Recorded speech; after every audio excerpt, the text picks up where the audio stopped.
pessoal, tudo bem? A gente vai para mais um vídeo hoje.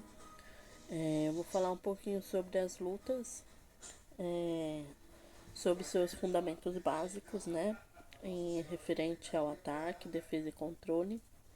E depois vou estar passando mais um videozinho bem legal, contando mais sobre as lutas.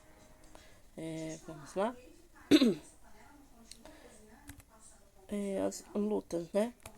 Podemos dizer que elas são disputadas em que os oponentes devem ser subjugados mediante técnicas e estratégias de desequilíbrio, contusão, imobilização ou exclusão de um determinado espaço em combinações de ações de ataque, defesa e controle. Constitui-se de um vasto conjunto de linguagens corporais e manifestações culturais e históricas. A gente tem os fundamentos básicos das lutas, que é atacar, defender e controlar. No atacar, dizemos que tomar ofensiva, contra, investir, hostilizar, acontecer, combater, conjugar-se, como trancar. Também consiste em executar uma ação ofensiva contra alguém ou alguma coisa através das características de socar, chutar, puxar, derrubar, desequilibrar, golpear ou projetar.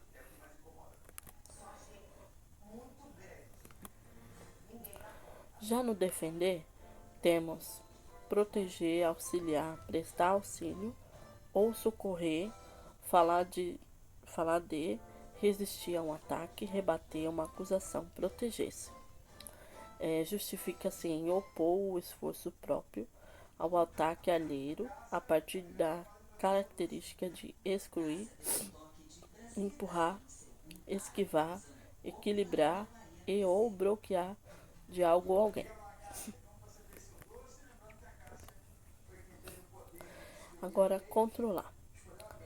Exercer o controle, que consiste em ceder o controle ou de ter sob o seu domínio algo ou alguém através de alguma situação, subsidiado das características de imobilizar, estrangular, segurar, agarrar ou gingar.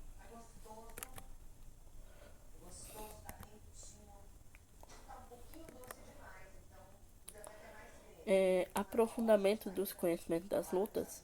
Aqui a gente tem judô, muay thai, kung fu, jiu-jitsu, karatê e krav maga.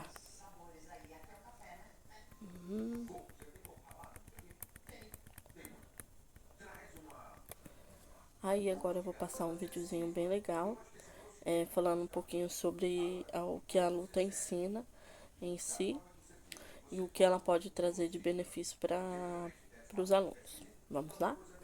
Olá, eu sou Jerônimo Marana, professor de artes marciais, e hoje eu estou aqui para falar para vocês sobre filogenética, filologia, filantropia, filosofia.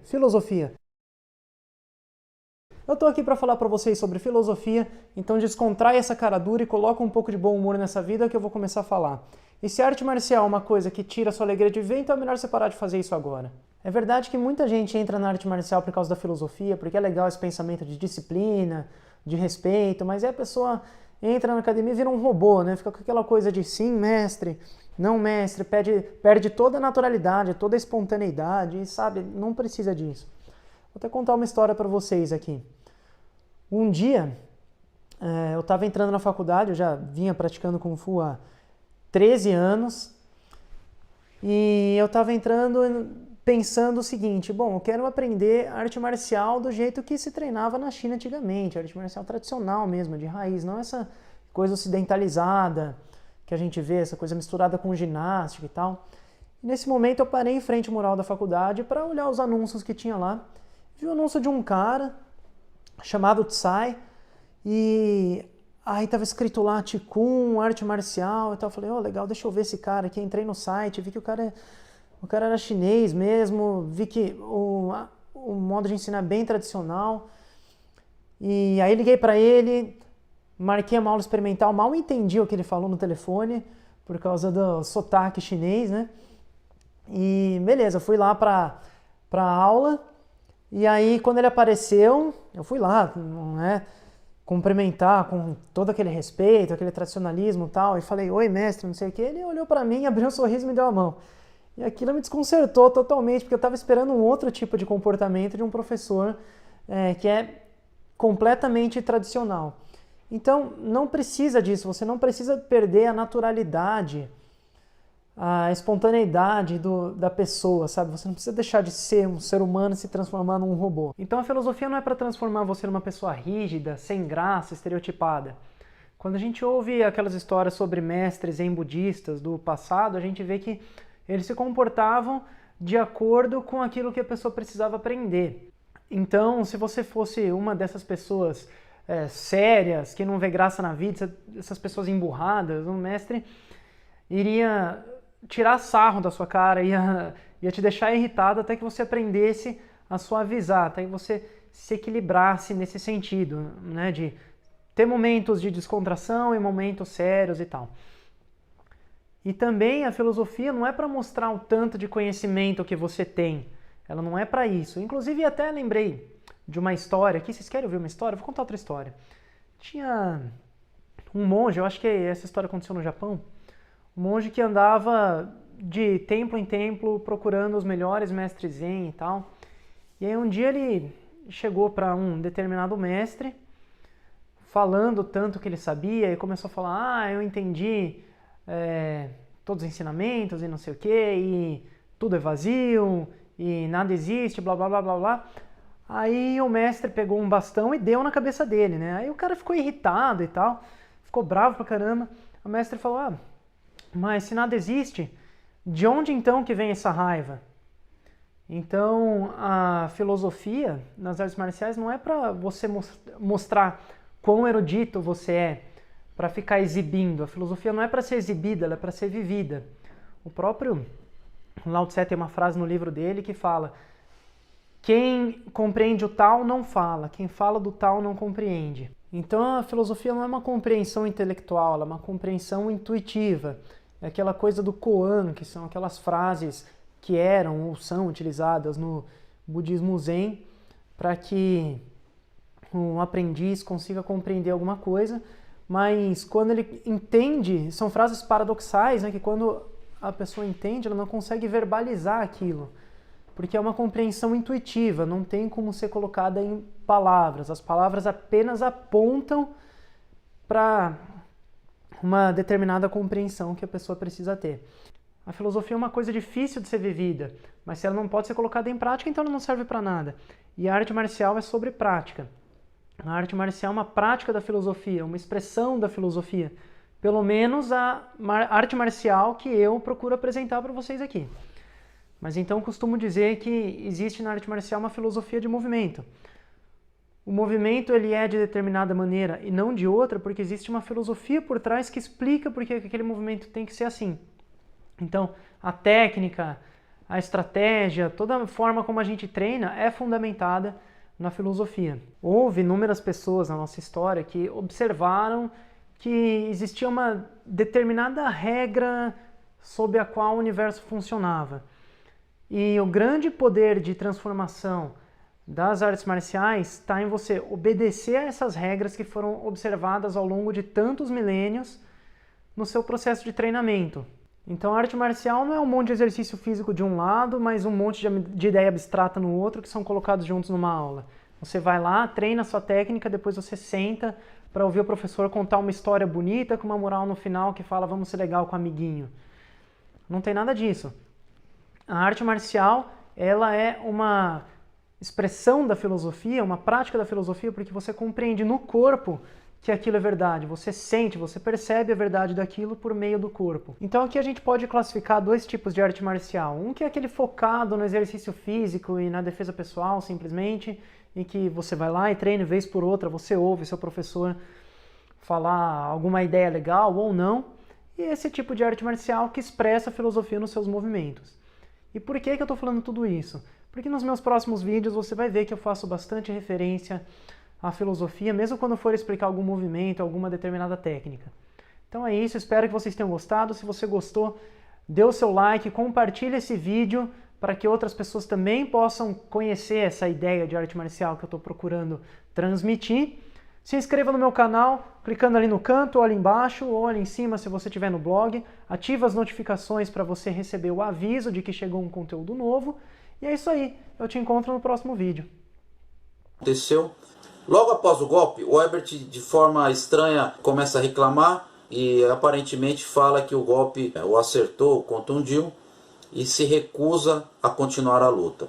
E a luta então é encerrada com a vitória de Nicolas Meregali. É realmente muito triste que um evento dessa magnitude, com prêmios tão altos como o Spider, que tem a possibilidade de estar atraindo novos fãs e novos praticantes de jiu-jitsu, ele tenha lutas que acabem dessa forma aí. É realmente uma falta de respeito muito grande, primeiro com o público, e as organizações devem começar a prestar mais atenção nesse tipo de atitude, que se por um lado acaba gerando muitos comentários, como esse próprio vídeo, e acaba a polêmica acaba alimentando e fomentando a mídia, de certa forma ela pode ser um tiro no pé, porque pode sim prejudicar a imagem do jiu-jitsu e fazer com que os espectadores não se sintam tão interessados em assistir lutas que na verdade acabam de forma antiesportiva. Agora, analisando o vídeo da luta, algumas perguntas ficam no ar.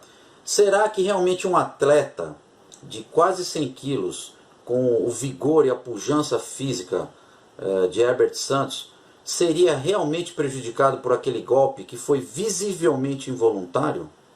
Para a gente entender esse cenário atual de decadência dos valores filosóficos das artes marciais orientais, vamos voltar um pouquinho no passado e ver como esse processo começou. No século XVIII e XIX, os guerreiros samurais eles eram muito respeitados por serem tanto artistas marciais fortes, quanto também bons estudiosos. Esse modo de vida, esse valor, era conhecido como Bunbyo-ryodo. Esse Bunbyo-ryodo pode ser definido como equilíbrio entre a caneta e a espada. E ele aconteceu principalmente no período do Edo, do Japão, durante o período do shogunato Tokugawa, que foi um período onde os samurais haviam saído de uma era onde haviam muitas guerras e estavam passando por um processo de relativa paz, onde o Shogun dominava e unificou o Japão. Esse tipo de valor do Bunbyo-ryodo ajudou os samurais a se adaptarem a esse momento de paz, onde eles não tinham uma atividade de guerra tão constante, e fez com que os guerreiros se tornassem seres humanos mais completos. Além do Bunbyo-ryodo ser uma influência zen budista sobre a cultura japonesa, o primeiro a entender o valor do Bunbyo-ryodo foi o próprio Shogun Tokugawa, que percebeu que era importante unir as artes acadêmicas com as artes marciais para poder governar de maneira mais eficaz. E esse valor acabou se espalhando pela classe samurai. Hoje o Bunbyo-ryodo ainda é conhecido no Japão e ele se refere de uma forma mais ampla, onde os estudantes são incentivados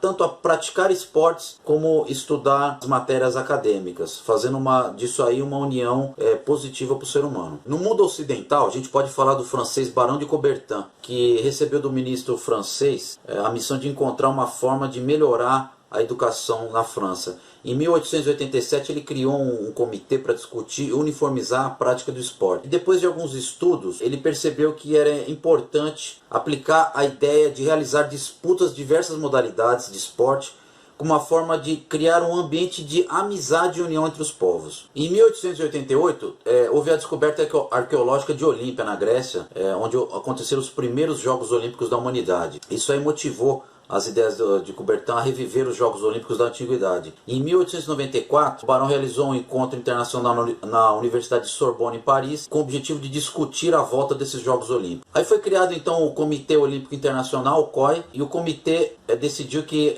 os eventos seriam de 4 em 4 anos, e o primeiro evento foi em Atenas, na Grécia, em 1896, com o objetivo principal de unir os povos e não a busca da vitória a todo custo. Outro exemplo no mundo ocidental de busca de resgatar os valores que o esporte traz é o próprio Código de Ética Desportiva promovida pela Unesco. A Unesco é a Organização das Nações Unidas para a Educação, Ciência e Cultura, que foi criado em 16 de novembro de 1945. Esse Código de Ética Desportiva foi criado em 1996. Ele foi feito com o objetivo de combater a cultura do sucesso, da vitória a todo custo, e que muitas vezes acaba levando os seus protagonistas, né, os seus praticantes, ao esquecimento desse importante aspecto do esporte, que é justamente a ética esportiva. Nessa época ficou muito conhecido o termo fair play, que basicamente significa respeitar as regras.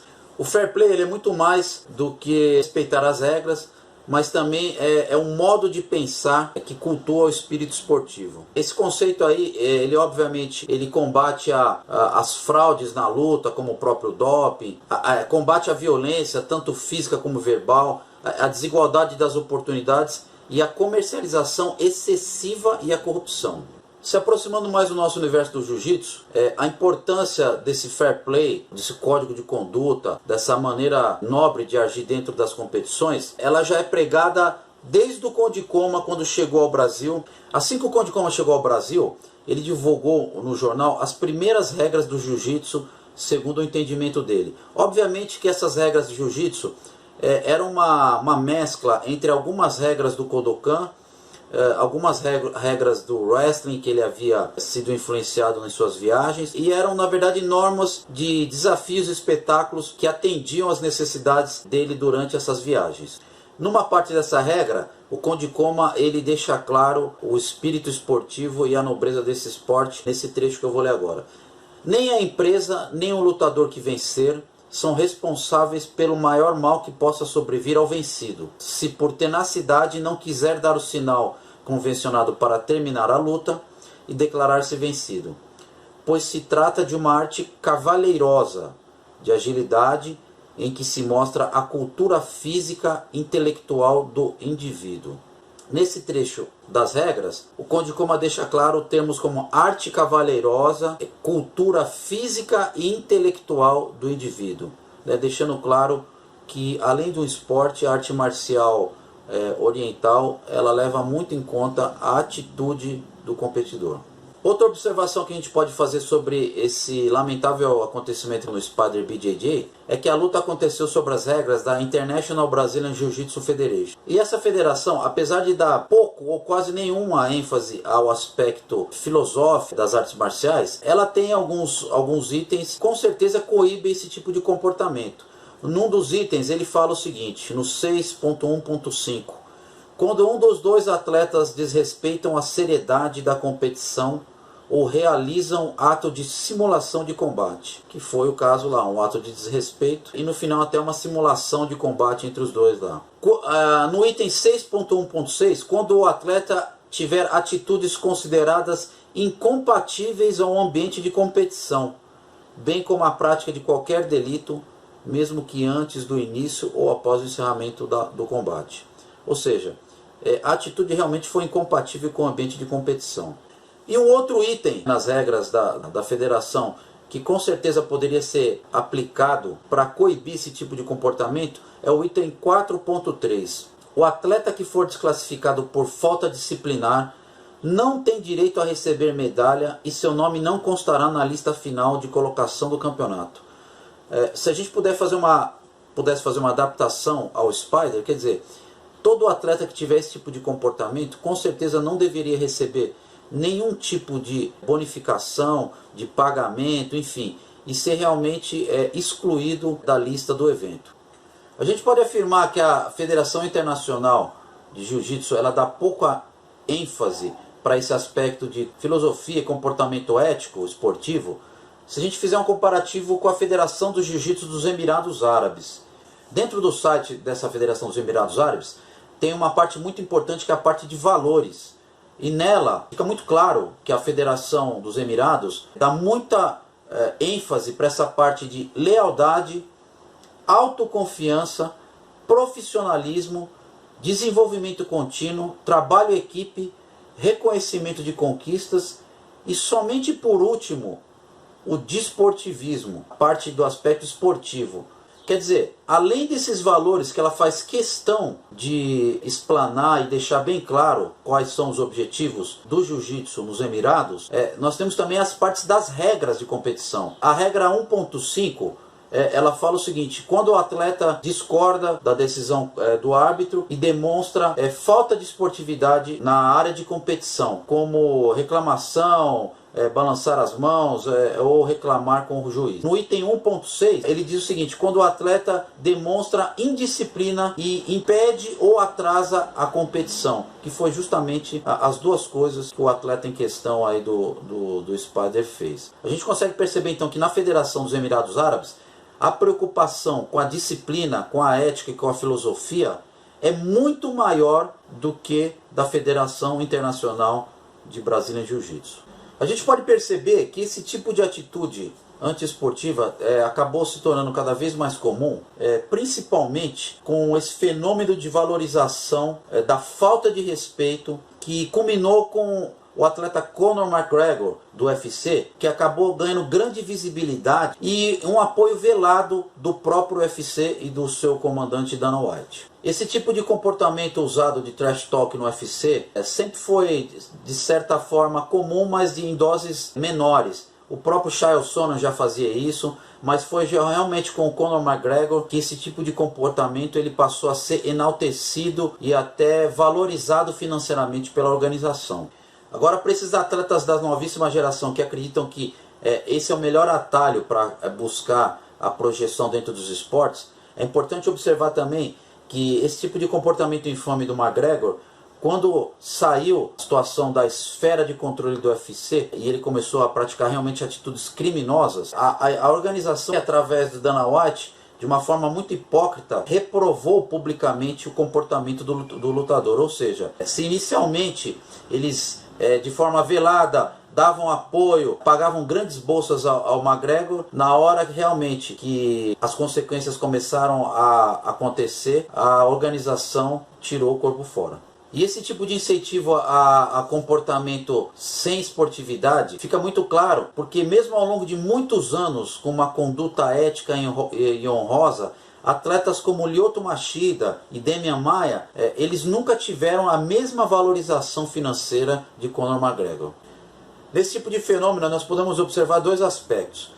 No caso de fanfarrões do MMA como Chael Sonnen e Conor McGregor, o problema é que atualmente a grande maioria das pessoas que dão audiência para o UFC, principalmente para esses episódios mais polêmicos como o Trash Talk, não são praticantes de nenhuma arte marcial e portanto eles desconhecem os valores tradicionalmente cultuados pelas artes marciais orientais. Um outro aspecto é que no caso desses grandes eventos profissionais de jiu-jitsu, onde ao contrário a grande maioria dos espectadores é praticante, existe uma possibilidade muito grande de atrair fãs que não lutam, e por isso essa questão é mais grave até. Esse tipo de luta onde falta o fair play, ele pode acarretar que o jiu-jitsu pode perder essa oportunidade de expansão com os não praticantes e até já prejudicar quem já vive do jiu-jitsu. Essa rejeição inevitavelmente vai acontecer com esse tipo de luta que a gente viu, enquanto os professores não fizerem um trabalho de base nos iniciantes,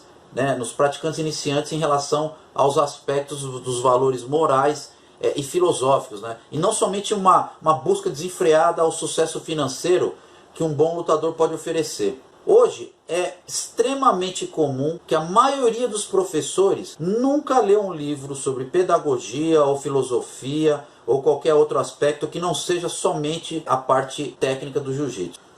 O problema é que um grande campeão esportivo, se não for também um grande ser humano, ele tem o jiu-jitsu, que é uma arma que pode ser usada de forma muito negativa na sociedade.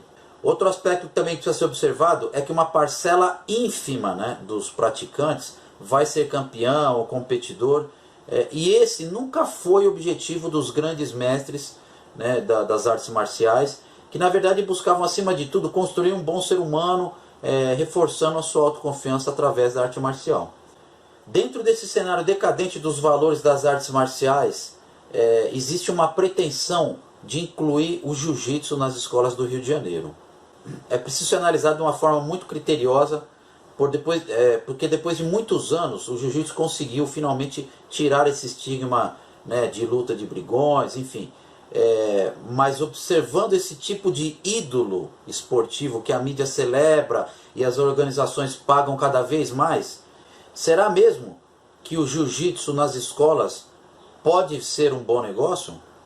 Será que realmente os professores de jiu-jitsu estão aptos a passar o conteúdo técnico marcial e os valores corretos, éticos, morais e filosóficos que a arte marcial prega? Provavelmente você deve conhecer as artes marciais por causa dos filmes e das cenas de luta que o cinema nos mostrou, e também pelas cenas e ensinamentos que eles passam. No vídeo de hoje vamos falar um pouco sobre a filosofia das artes marciais, então fica comigo que eu vou te mostrar tudo sobre isso.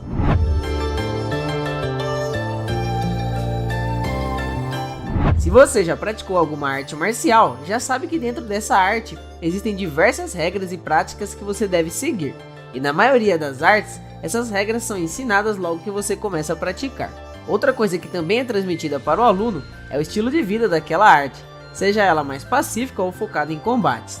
Esse conjunto de regras, práticas e estilo de vida dão origem à filosofia daquela arte. E falando em filosofia e práticas, já vamos praticando o like no vídeo para ajudar o canal. O like de vocês é essencial para o canal crescer e levar as artes marciais tradicionais para mais gente. Cada arte tem sua própria filosofia a partir das suas origens e por quem está sendo ensinada. Por exemplo, quando você pensa em um samurai, logo deve pensar que ele é um grande guerreiro e que segue um código moral muito rígido.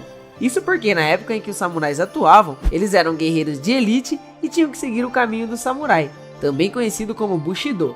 Esse caminho deveria ser trilhado por ele e diversas regras deveriam ser seguidas à risca, incluindo se suicidar em alguns casos de descumprimento delas. Outra arte que também transmite uma filosofia muito forte é o Karatê, onde todos que veem algum praticante já logo pensa que ele é uma pessoa disciplinada e com muito foco, e que provavelmente deve ser um bom lutador.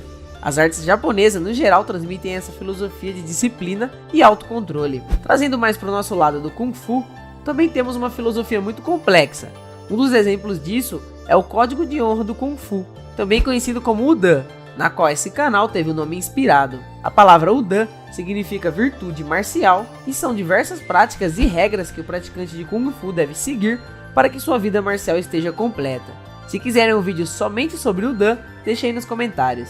Apesar dessas artes possuírem ótimas filosofias, muito disso está sendo perdido com o tempo e com as práticas mais modernas. Atualmente, muitos professores e mestres nem ensinam mais essa filosofia. Isso acontece porque muita gente não procura mais as artes marciais com esse intuito, mas sim algo mais voltado para defesa pessoal e combate. O maior exemplo disso é o Muay Thai, que é ensinado pela maioria dos mestres como uma forma de combate e nem sequer é citado sobre a filosofia dele.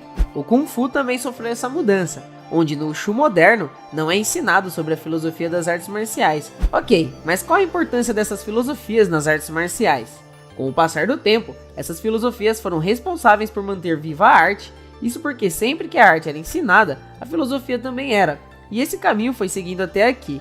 Claro que durante o tempo, muita dessa filosofia foi se perdendo ou se modificando para se adaptar com o tempo ou até mesmo com a localização onde está sendo praticada. Se você pratica ou já praticou alguma arte marcial, deixe aí nos comentários quais foram seus aprendizados e a filosofia que você encontrou lá. Não esquece também de deixar o like no vídeo para ajudar o canal a crescer ainda mais. E se você ainda não é inscrito, se inscreve aí para não perder nenhum vídeo aqui. Então esse foi o vídeo de hoje, muito obrigado e até o próximo vídeo.